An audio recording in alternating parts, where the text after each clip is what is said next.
व्रत का जो नियम है वो एक ही नियम है जो शिव महापुराण के अंतर्गत है। सुबह पूजा की थाली लगाई है। 5 व्रतों का विधान है, छठा व्रत का विधान नहीं है। कितने व्रत? 5। श्री शिवाय नमस्तुभ्यम साथियों, आज मैं आपके साथ एक बहुत ही महत्वपूर्ण पशुपति व्रत के बारे में जानकारी देने जा रही हूँ, जो कि पंडित प्रदीप मिश्रा जी द्वारा सीहोर वाली के द्वारा बताया गया है। यह व्रत बहुत ही चमत्कारी है। जो भी जिस भी कामना से यह व्रत करता है, भोलेनाथ उसकी झोली खुशियों से भर देते हैं। मैं आपको इसकी संपूर्ण विधि बताऊंगी, जिससे कि आपको इस व्रत में कोई भी त्रुटि ना हो और भोलेनाथ आपकी मनोकामना जरूर पूर्ण करें। सुबह पूजन की थाली लगाई है। पूजा की थाली, अभिषेक का सामान सब लेकर आप मंदिर में जाइए। शिव मंदिर में जाकर बाबा का जल अभिषेक पूजन करिए, जिस हिसाब से आप करते आए हो। पूजन की थाली में सामान उतना रखना जो शाम को भी आपके साथ चला जाए, अलग से नहीं रखना पड़े। अलग से केवल शाम को दिए रखो, जल रख लो थोड़ा सा, और बाकी का जो मिष्ठान आप तैयार करोगे बस वो, बाकी का चंदन नबीर गुलाल ये सब सुबह की थाली का रखिए। थोड़ा फल जो भी रख लो। सुबह पूजन करो, बाबा का निवेदन करो, घर आ जाओ, थाली को ढक कर रख दीजिए। शाम को जब जाओ, कोई प्रसाद उतना ही बनाओ जितना भगवान के लिए बना रही हो। ये नहीं कि खीर ज्यादा बना ली तो आधी हम यहाँ ले जाएं और आधी घर के लिए छोड़ दें, नहीं, उतना ही बनाओ जितना भगवान के लिए जाएगा, जिसमें से 3 हिस्से होंगे। एक पात्र में भरकर ले जाओ, दोने ले जाओ, कटोरी ले जाओ, प्लेट ले जाओ, जो तुम्हारी मर्जी पड़े, कागज ले जाओ, जो तुम्हारा मन पड़े वो ले जाओ। 6 दिए लेकर जाओ, बाबा के मंदिर में जाकर पूजन अर्चना करो। सबसे पहले आप यह जान लें कि यह व्रत 5 सोमवार किया जाता है और यह एक ही मंदिर में किया जाता है।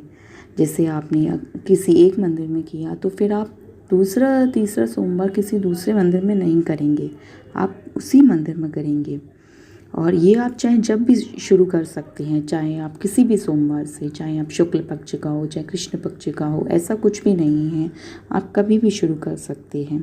इसके लिए आपको सुबह की पूजा की थाली लगानी होगी। उसमें आपको पूजन अभिषेक का सामान रखना है, जैसे दूध, दही, घी, शहद, शक्कर, या फिर आप पंचामृत के रूप में भी रख सकते हैं। चंदन, चावल, मूंग के दाने, शमी पत्र, बेलपत्र, भांग, धतूरा, फूल, फल, बेलपत्री, सारी चीज़ें, 1 लोटा जल। वो तो उसके बिना तो बाबा की पूजा अधूरी ही है। जैसा कि गुरुजी कहते हैं कि 1 लोटा जल शाम को अभिषेक नहीं करना है, केवल छींटा देना है। थोड़ा सा जल जो बचा हुआ है उसमें से थोड़ा थोड़ा छींटा देकर, जल का थोड़ा सा छींटा देकर पूजन आदि कर कर, जैसी पूजन सुबह करी वैसे ही भाव से पूजन करो। 5 दिए थाली में से नीचे रख दो, 6वां दिया भी नीचे उतार दो थाली में से। 5 दिए लगाना जब प्रसाद के 3 हिस्से पूरे कर दो। प्रसाद के 3 हिस्से रख दो नीचे, फिर दिए लगा दो 5। एक दिया उठाकर जिसको जलाया नहीं है वापिस अपनी थाली में रख दो। 5 दिए प्रज्वलित कर कर बाबा को निवेदन कर दो, बाबा आज मेरा पहला पशुपति व्रत है, इसको स्वीकार करना। दिल से बाबा इस कार्य के लिए मैंने करा है, इसको स्वीकार कर लेना। बहुत सुना बाबा पशुपति व्रत में कर रही हूं, मैं भी पूर्व में ना जाने कितनी योनियां ली होंगी, कौन सा मैंने बेकार कर्म करा होगा जो आज मुझे दुख भोगना पड़ रहा है। इस दुख को आप मिटा सकते हो, क्योंकि आपका नाम पशुपति नाथ है। आप इसको मिटाइए, विनय करो, बाबा से विनती करो। 1 दिया, 1 प्रसाद का हिस्सा थाली में लेकर आ जाओ, बाबा को निवेदन कर कर, बाकी का वहां छोड़कर 1 दिया, 1 प्रसाद का हिस्सा लेकर आ जाए। 1 दिया, 1 प्रसाद का हिस्सा लाए, घर के अंदर प्रवेश करते समय सीधे हाथ की ओर बैठकर, अपने घर की ओर मुख कर कर सीधे हाथ की ओर उस दिए को घर के बाहर प्रज्वलित कर दो। भगवान से विनती करो, भोलेनाथ आप मेरे घर में प्रवेश कर कर मेरा कार्य सिद्ध करें। बाबा को निवेदन कर कर अंदर जाइए। भोजन करने से पहले जो मीठा है, 1 हिस्सा प्रसाद का है, उसको खा लीजिए। उस हिस्से में से किसी को नहीं देना, चाहे घर में बच्चे हों चाहे बड़े हों। उस प्रसाद का हिस्सा केवल तुमको खाना।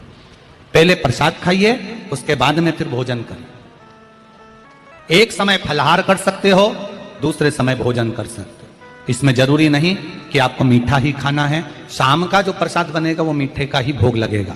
सुबेरे आप आराम से नमकीन का भी फलाहार कर सकते हो, मीठे का भी फलाहार कर सकते हो। फलाहार के लिए कोई मना नहीं है, फलाहार आप कैसा भी कर सकते हो। पर भोजन जब करोगे, अन्न जब खाओगे, जब पहले भगवान का प्रसाद पालो। 4 पशुपति व्रत पूर्ण हो। बीच में अगर कहीं रजस्वला धर्म आ गया, आपको पूजन नहीं करना है, घर में कोई सूतक सावड़ आ गया, या कोई व्रत फंस गया, एकादशी आ गई, या कोई व्रत आ गया, तीज आ गई, चतुर्थी आ गई, जिसका आप व्रत करते हुए आए हो, तो पशुपति व्रत उस दिन मत करो, फिर अगले सोमवार कर लेना।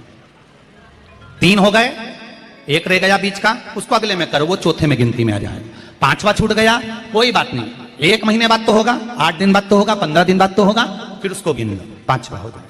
महाराज ऐसे 5वां व्रत जब आए, 5वें व्रत के दिन शाम को जब पूजन करने जाओ, एक श्रीफल, कुछ रुपए, 11 रुपए आदि जो भी है, नारियल पर रखकर बाबा को विनय कर बाबा आज मेरा पशुपति व्रत पूर्ण हो रहा है, आपकी कृपा हो, मेरी झोली भरना बाबा, विनती करो। और वो श्रीफल रुपया रखकर 5 दिए लगाकर, 1 दिया वापिस लेकर, 1 हिस्सा प्रसाद का लाकर देहली पर अपने वही दिया लगाकर अंदर प्रवेश कर भोजन ग्रहण करो, बाबा को निवेदन कर लो। पशुपति व्रत का कोई उद्यापन नहीं है, पशुपति व्रत का एक ही उद्यापन है, जो श्रीफल और 11 रुपए आपने मंदिर में रखे हैं, वो उद्यापन के भाव से रखे हैं, भगवान को नमन कर रखे हैं।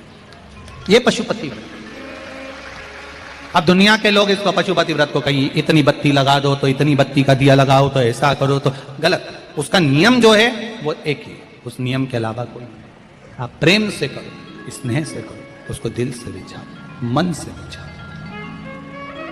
शंभो शरणे पड़ी मांगो घड़ी रे घड़ी, दुख काटो दया करी निदर्शन। आप दिल से उसका स्मरण, ये पशुपति व्रत है। एक व्रत करने के बाद अगला जब व्रत करो तो थोड़ा रुक कर करना, एक साथ लगे लगाए व्रत ना करिएगा, थोड़ा रुक कर करिए, इंतजार करो 3 महीने का कि बाबा मेरी ऊपर कृपा जरूर करेगा। दिल से करा है तो वो दिल से देगा, झोली भर कर देगा, ये निश्चित है, उसका व्रत फल देता है। करना जरूरी नहीं है कि व्रत माताएं करेंगी, पुरुष कर सकता है, बच्चे कर सकते हैं, बूढ़े कर सकते हैं, बड़े कर सकते हैं, बेटा बेटी कर सकते हैं, नवयुवक बच्चे कर सकते हैं, पर दिल से करो उस पशुपति व्रत।